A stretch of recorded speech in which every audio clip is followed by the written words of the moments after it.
আল্লাহ তাআলার কাছে জবাবদিহিতার কাঠগড়ায় দাঁড়ানো লাগবে।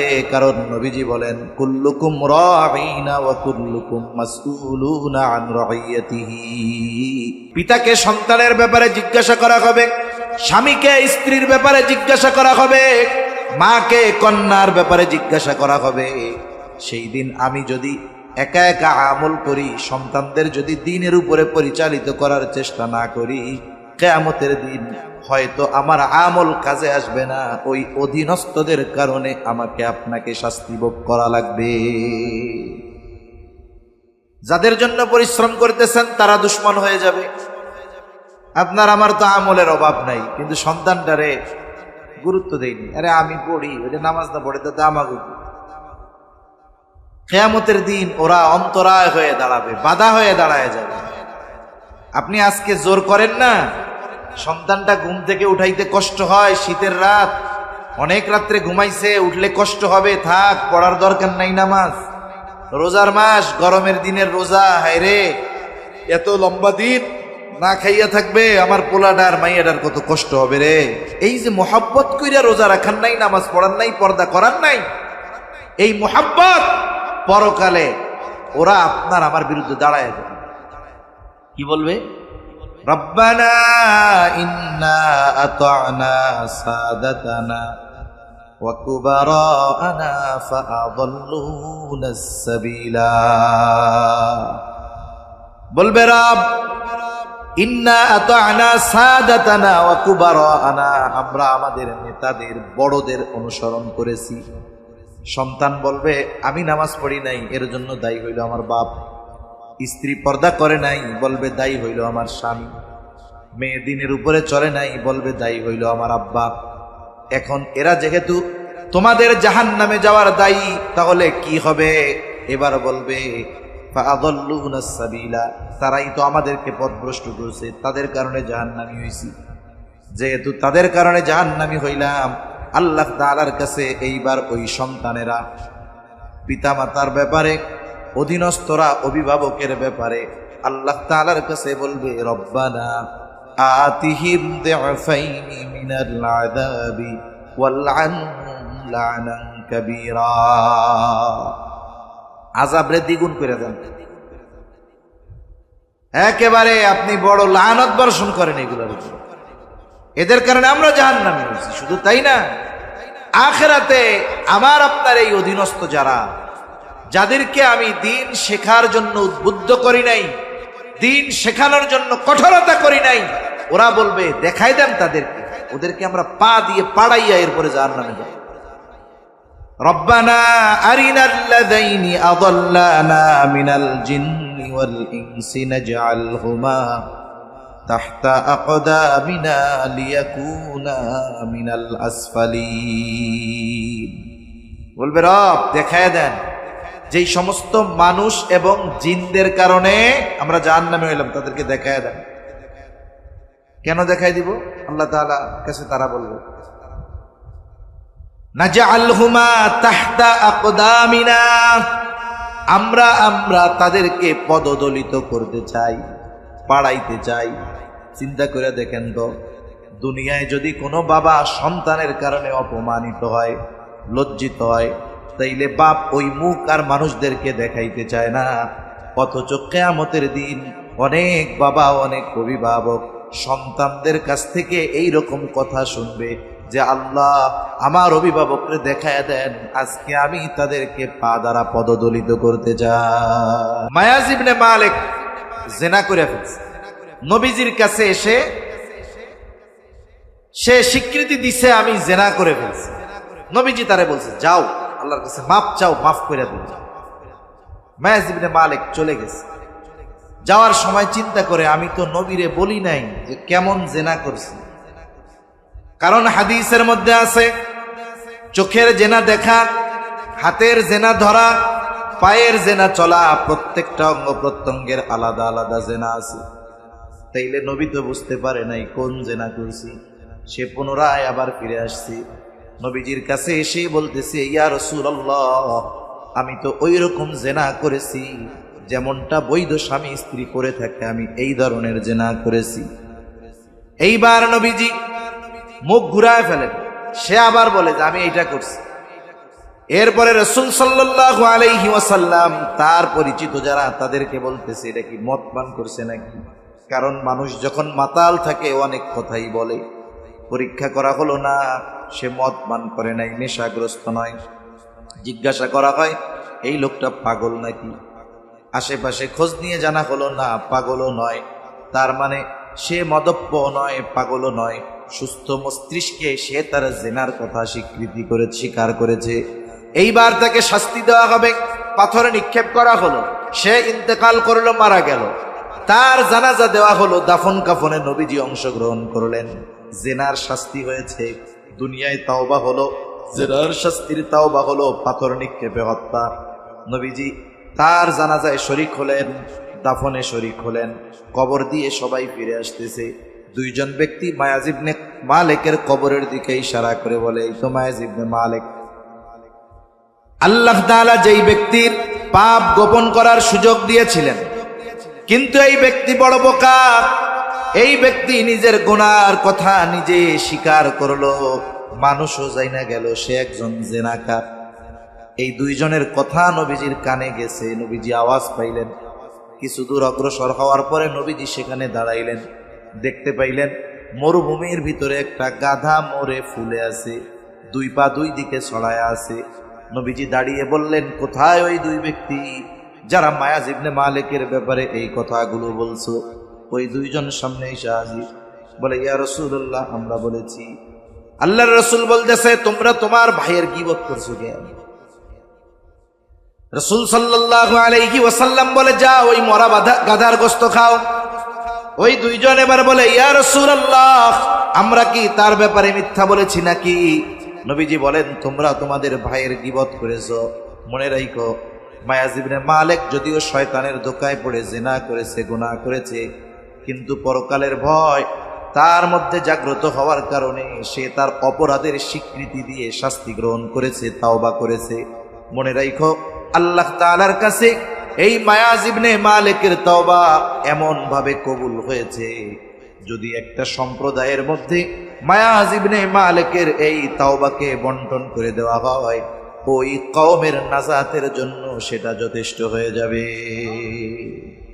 তাহলে ভুল হইছে, কিন্তু খালেস তাওবা করছে, যার কারণে মর্যাদা কমে গেছে তা না, আর আল্লাহ বাড়ায় দিছে। ঠিক কিনা বলেন? তা যে কথার থেকে গেলাম, আমার আপনার নবী হলেন প্র্যাকটিক্যাল কোরআন। এমন কোন আমল নাই যেই আমলের প্র্যাকটিক্যাল আমার আপনার নবীজি দেখায়া যান। এখন ঈমানের পরে সবচাইতে বড় ইবাদত হলো নামাজ। নামাজের আদেশ কোথায়? কোরআনে। এখন এই আহলে কোরআন যারা নিজেদেরকে দাবি করে নবীর হাদিস অস্বীকার করে, এরা সরাসরি হাদিস অস্বীকারী। নিঃসন্দেহে হাদিস অস্বীকারী এরা কাফের, এ ব্যাপারে কোনো সন্দেহ নাই। যদি নবীর হাদিসকে অস্বীকার করে, প্রকান্তরে কোরআনকে অস্বীকার করা হয়। কারণ কোরআন কি আল্লাহ তাওরাতের মতো তক্তায় লেখা একসাথে এই দুনিয়ায় পাঠাইছে? কোরআন আল্লাহ তাআলা আমার আপনার নবীর মাধ্যমে নাজিল করেছে। এজন্য ওগুলো ইহুদি নাসারাদের দোসর। বিভিন্ন এলাকায় কোরআন পাঠ কর্মসূচির নাম দিয়ে দিয়ে আহলে কোরআন হওয়ার দাওয়াত এরা দিয়ে বেড়াচ্ছে। কখনো যদি আপনাদের এইদিকে আসে, তাহলে বিজ্ঞ উলামায়ে কেরাম যারা আছে তাদের সাথে পরামর্শ করে এরপরে খোঁজ খবর নিয়ে তাদের সেমিনারগুলোয় যাবেন। নাইলে দেখা যাবে সরল মনা মানুষকে কোরআন সামনে দিয়ে ধোঁকা দেওয়ার অপচেষ্টা এরা চালায় যাচ্ছে। আল্লাহ হেফাজত করুক বলি আমি। এখন আপনাদের কাউরে যদি বলা হয় যে নামাজের আদেশ তো আল্লাহ কোরআনে করেছেন, এক কাজ করেন, কোরআন থেকে ফজরের 2 রাকাত ফরজ নামাজ পড়ার পদ্ধতি, যেভাবে 2 রাকাত ফরজ বা সুন্নাত আমরা পড়ি, নবীর হাদিস বাদ দিয়া শুধু কোরআন থেকে বের করে দেন। আসেননি কেউ আছেন? পারবেন? সারা দুনিয়ার মুফাসসিরেরা পারবে। মনিটরের আওয়াজটা ছাড়েন তো ভাই, মনিটরের আওয়াজটা ফেস ফেস করে গেল, আওয়াজটা ছাড়েন মনিটরে।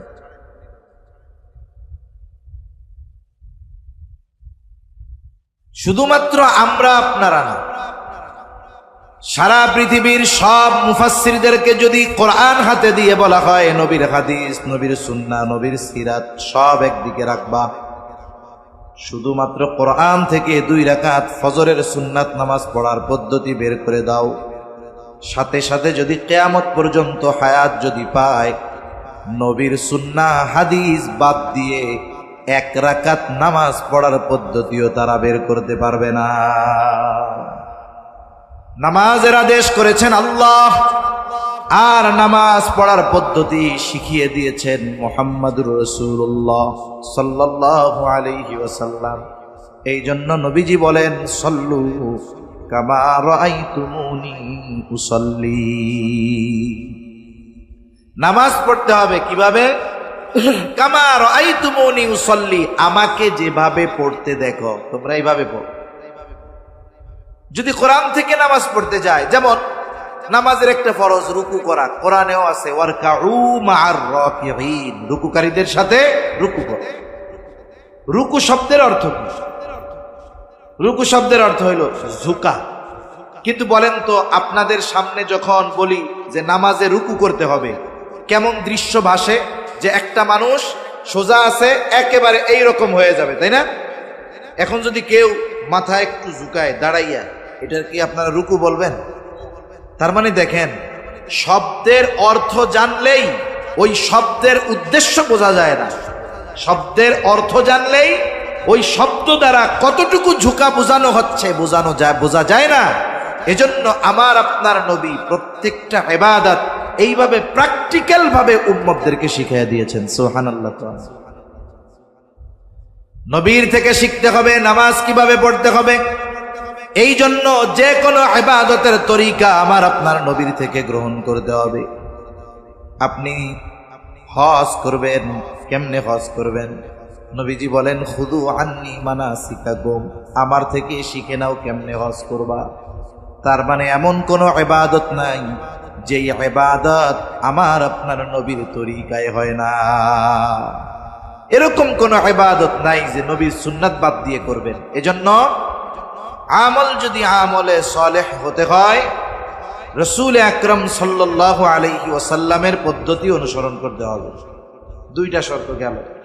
3 নাম্বার শর্ত, যেই ইবাদত আমি আপনি করব সেই ইবাদতের ব্যাপারে ইলম অর্জন করতে হবে, জ্ঞান অর্জন করতে হবে।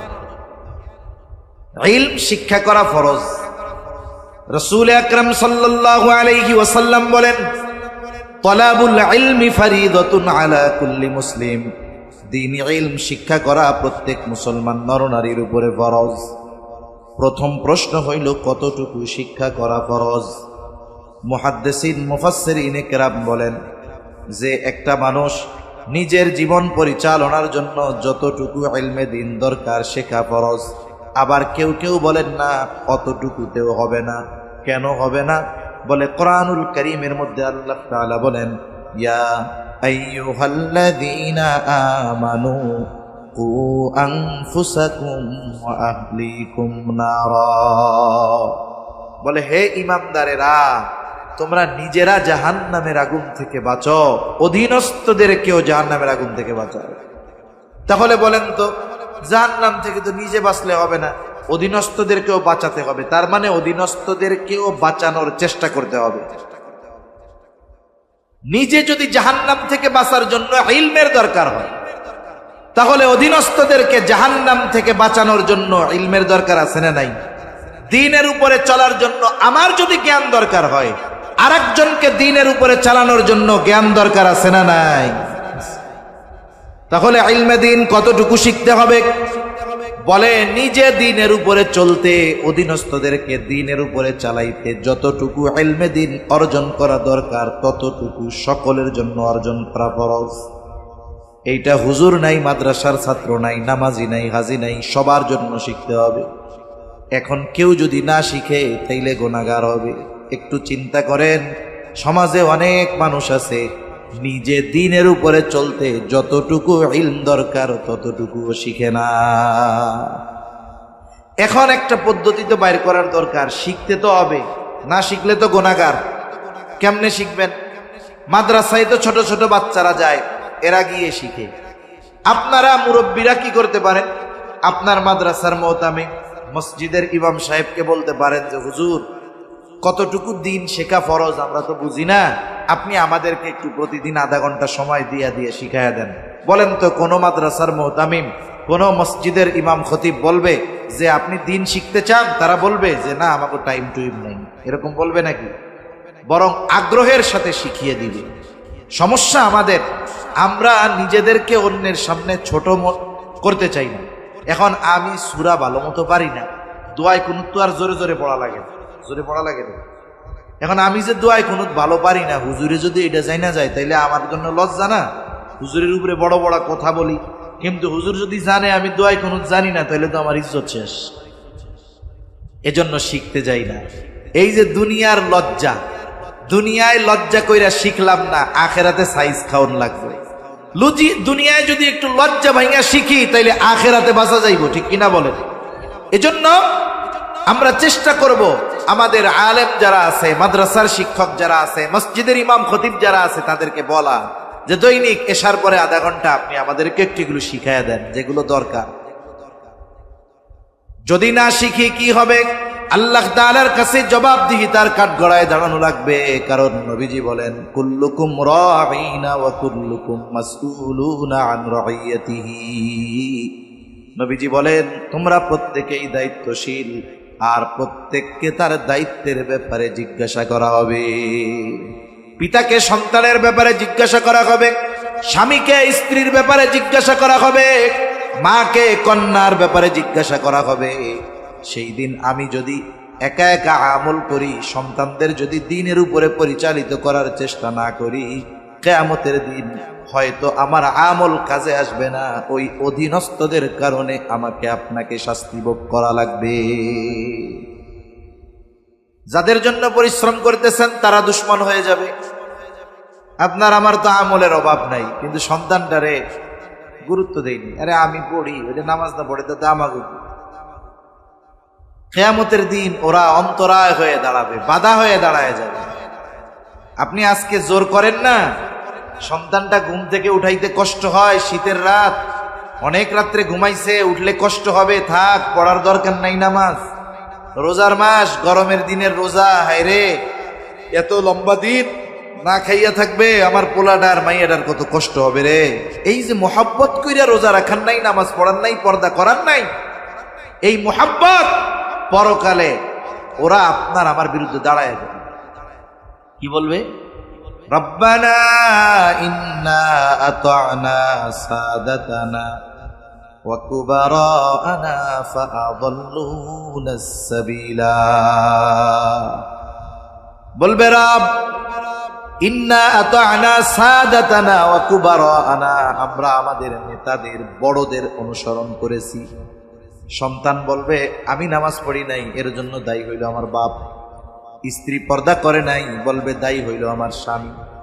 মেয়ে দিনের উপরে চলে নাই, বলবে দায়ী হইল আমার আব্বা। এখন এরা যেহেতু তোমাদের জাহান্নামে যাওয়ার দায়ী, তাহলে কি হবে? এবার বলবে ফাআযাল্লুনাস সাবিলা, তারাই তো আমাদেরকে পথভ্রষ্ট করেছে, তাদের কারণে জাহান্নামী হইছি। যেহেতু তাদের কারণে জাহান্নামী হইলাম, আল্লাহ তাআলার কাছে এইবার ওই সন্তানেরা পিতামাতার ব্যাপারে, অধীনস্থরা অভিভাবকের ব্যাপারে আল্লাহ তাআলার কাছে বলবে রব্বানা আতিহিম দি'ফাইনি মিনাল আযাবি ওয়ালআনহুম লা'নান কাবীরা। আযাবরে দ্বিগুণ করে দেন। একেবারে আপনি বড় লানত বর্ষণ করেন এগুলোর উপর। এদের কারণে আমরা জাহান্নামী হয়েছি। শুধু তাই না, আখিরাতে আমার আপনার এই অধীনস্থ যারা, যাদেরকে আমি দিন শেখার জন্য উদ্বুদ্ধ করি নাই, দিন শেখানোর জন্য কঠোরতা করি নাই, ওরা বলবে দেখাই দেন তাদেরকে, ওদেরকে আমরা পা দিয়ে পাড়াইয়া এরপরে জাহান্নামে যাব। রব্বানা আরিনাল্লাযাইনি আযাল্লানা মিনাল জিন্নি ওয়াল ইনসি নাজআলহুমা তাহতা আকদামিনা লিয়াকুনা মিনাল আসফালিন। বলবে রব দেখায় দেন যেই সমস্ত মানুষ এবং জিনদের কারণে আমরা জাহান্নামে হইলাম, তাদেরকে দেখায় দেন। কেন দেখাই দিব? আল্লাহ তাআলা কাছে তারা বলবে নাজআলহুমা তাহতা আকদামিনা, আমরা তাদেরকে পদদলিত করতে চাই, পাড়াইতে চাই। চিন্তা করে দেখেন তো, দুনিয়ায় যদি কোনো বাবা সন্তানের কারণে অপমানিত হয়, লজ্জিত হয়, তাইলে বাপ ওই মুখ আর মানুষদেরকে দেখাইতে চায় না। অথচ কিয়ামতের দিন অনেক বাবা, অনেক অভিভাবক সন্তানদের কাছ থেকে এই রকম কথা শুনবে যে আল্লাহ আমার অভিভাবককে দেখায় দেন, আজকে আমি তাদেরকে পা দ্বারা পদদলিত করতে চাই। সেজন্য ওই অপমান হওয়ার আগেই উচিত আমাদের অধীনস্থদেরকে দিন শেখানো। যেই কথার থেকে এত কথা বললাম যে আমলে সালেহ হওয়ার জন্য তৃতীয়ত যেই বিষয়টা দরকার, ইলমে দিন অর্জন করতে হবে। কতটুক বলে, নিজে এবং অধীনস্থদেরকে দিনের উপরে পরিচালিত করতে যতটুকু ইলমে দিন দরকার, এতটুকু শেখা সকল মুসলমান নরনারীর উপরে ফরজ। একটু দেখেন একটা কথা, একজন নামাজে দাঁড়াইছে, নামাজে দাঁড়ানোর আগেই তার তো কিছু কাজ আছে। যেমন নামাজের ভেতরে বাইরে ফরজ হইলে 13টা। কয়টা? 13টা। নামাজ শুরু করার আগে বাইরের ফরজ, কাপড় পাক, শরীর পাক, নামাজের জায়গা পাক। এই যে এখন একজন নামাজে দাঁড়াইছে, কিন্তু নামাজের 13 ফরজের একটাও জানেন। আমি যদি জানি এইগুলো ফরজ, এখন যদি নামাজের মধ্যে কোনোটা ছুটে যায়, তাহলে আমি বুঝবো যে আমার নামাজ আর নাই। কিন্তু এখন একজন জানে না যে এইগুলো ফরজ। এই 13 ফরজ যার জানা নাই, নামাজের মধ্যে যদি 13টার থেকে একটা ছুটে যায়, তাহলে বলেন তো তার নামাজ থাকবে না যাবে?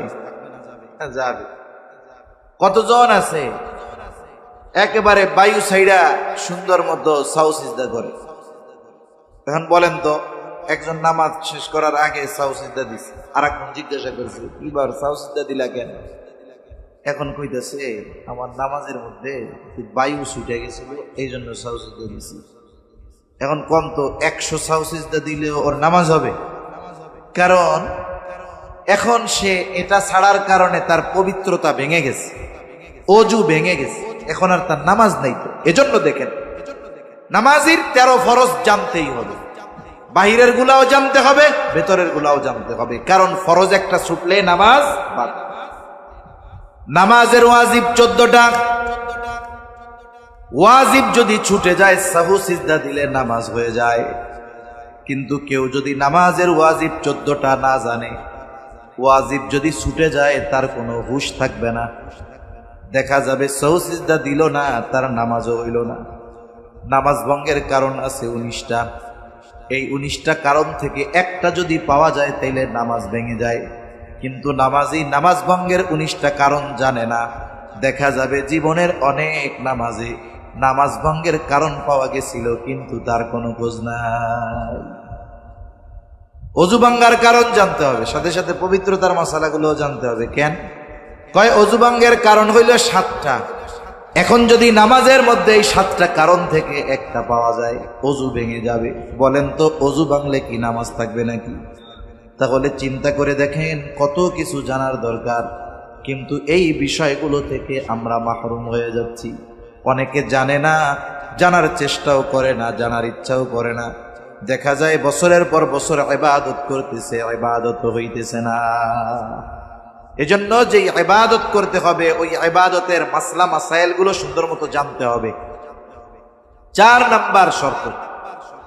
নাম্বার শর্ত হলো তার খাবারটা হালাল হইতে হবে। এই 4টা শর্ত নিয়ে আমরা আজকে আলোচনা করব, আর বেশি না। 4 নাম্বার শর্ত, তার খাবার কি হইতে হবে? পবিত্র হতে হবে, হালাল হতে হবে। খাবার শুধু হালাল হইলে হবে না, উপার্জনটা হালাল দরকার আছে না নাই? কতজন আছে খাবার হালালের ব্যাপারে সতর্ক, কিন্তু টাকা কোন দিক দিয়ে আসলো, এটা কি টেবিলের তল দিয়ে আসলো না উপর দিয়া, এটার ব্যাপারে যাচাই বাছাই করেন। একজন ওয়াজে শুনছে যে হুজুর বলছে যে শোনেন, যদি মক্কা থেকে দুম্বাও আনেন, আল্লাহর নাম বাদ দিয়া, ইচ্ছা কইরা বাদ দিয়া যদি কেউ জবাই দেন, তাহলে ওই হালাল প্রাণীর গোশত আর হালাল থাকবে না। কত ডেঞ্জারাস কথা না? এখন ওই লোকটা অফিসে গেছে, সরকারি চাকরি করে, ওই দিনের কামাই খুব ভালো হয়েছে। কামাই তো বুঝেন, কতজন ঘুষ খায়। হুজুর গায়ে এসে কি কয় জানেন? ওই হুজুর আলহামদুলিল্লাহ, যে চাকরি ভাই, বলে আল্লাহ তাআলা এমন এক চাকরি দিছে, আশপাশ দিয়া যা পাই বেতন ধরাই লাগে। ঘুষের চাকরি, আইসে হুজুরের কয় আলহামদুলিল্লাহ খুব ভালো আছে। এখন ওনার ইনকাম ভালো হয়েছে, পকেটে 20,000 টাকা নিয়ে আসছে বাজারে, এসে দেখে বড় গরু জবাই হয়েছে। ওই যে ওয়াজ শুনছে যে আল্লাহর নাম বাদ দিয়া যদি জবাই দেয় তাইলে তো আর বস্তু হালাল নেই। কত সচেতন মানুষ, কসাইয়ের কাছে কানের কাছে মুখ নিয়ে বলে, এই বেটা এত বড় গরু যে জবাই দিছস, এইটা জবাই দেওয়ার সময় আল্লাহর নাম নিছিলি, মানে বিসমিল্লাহ কইছস? কসাইও তো চালাক কম না। কসাই কয়, ভাই মাসলা মাসাইল আমরাও জানি, আমরাও কম জানি না, নিজে নামাজ কালাম পড়ি না, আমি পড়ি না, আল্লাহ চাইলে আমারটা মাফ করে দিতে পারে, কিন্তু ইচ্ছা করে আল্লাহর নাম বাদ দিয়ে আর একজনের হারাম গোস্ত খাওয়াইয়া ফান্দে পড়মু, এই কাম আমি করি না, আল্লাহর নাম ঠিক মতোই লইছি, টেনশন করেন না। এইবার সে নিশ্চিত যে গোস্তটা কি আছে, হালাল আছে। 10 কেজি দাও, সিনার গোস্ত দিও, এই গোস্ত দিও, রানের থেকে দিও, ঠিক আছে। এইবার হালাল গোস্ত কেনার জন্য পকেট থেকে যে টাকাটা দিল, টাকাটা কি কন্যা? উপার্জন যদি হারাম হয়, এই হারাম টাকা দিয়ে হালাল কিনছে, এটাও হারামের নেয়। এটাও কিসের নেয়? হারামের। এজন্য 1 নম্বরে উপার্জন হালাল হতে হবে। উপার্জন হালাল। হালাল উপার্জনের নিমিত্তে কেউ যদি হালাল কর্ম করে, কর্ম যত ছোট হোক, উদ্দেশ্য আল্লাহ হালাল উপার্জন করতে চাই, হারাম খাইতে চাই না, 5 ওয়াক্ত নামাজ ঠিক মতো পড়ে, ফরজ ওয়াজিবগুলো ঠিক রাখে, হালাল উপার্জনের নিয়তে যেই ব্যক্তি হালাল কর্ম করে, নবীজি বলেন কাসবুল হালালি ফারিদাতুম বাদাল ফারিদা, ফরজ ইবাদতের পরে অন্যতম ফরজ ইবাদত হলো হালাল উপার্জন করা। ফরজ ইবাদত ঠিক রেখে হালাল উপার্জনের নিয়তে যে হালাল কর্ম করবে, তার ওই কর্মটাও তার আমল নামায় ইবাদত বলে যোগ হয়ে যাবে। হালাল উপার্জনের মধ্যে আল্লাহ তাআলার বরকত থাকে। এজন্য যারা হালাল উপার্জন করতে গিয়ে ছোটখাটো কাজ করে, আমরা তাদেরকে তুচ্ছ তাচ্ছিল্য করব না।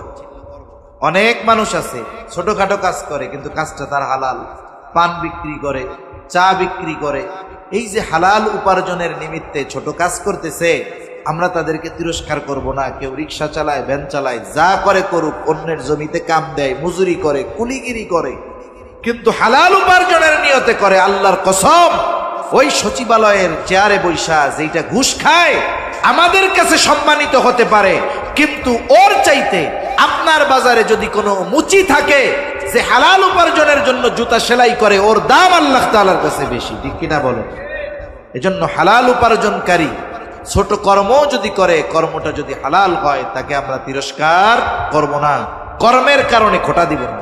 কারণ এই সমাজের মানুষ মানুষকে কর্মের কারণে খোঁটা দেয়। অনেক সময় মনে করেন, আমি এমনি বলতেছি আর কি বোঝানোর, রিক্সা চালায়, রিক্সা চালকরে মনে করে সমাজের ছোট মানুষ। এখন সে যদি কোনো ভালো কথা বলে, ওই যারা শিক্ষিত মানুষদের পছন্দ হয়, আরে রিক্সাওয়ালা বয় বেটা, এই যে দেখেন তার নাম আছে, তার পরিচয় আছে, সবকিছু বাদ দিয়ে তার কর্মটাকে সামনে আনলো কেন? তাকে ছোট করার জন্য। তাকে কি করার জন্য?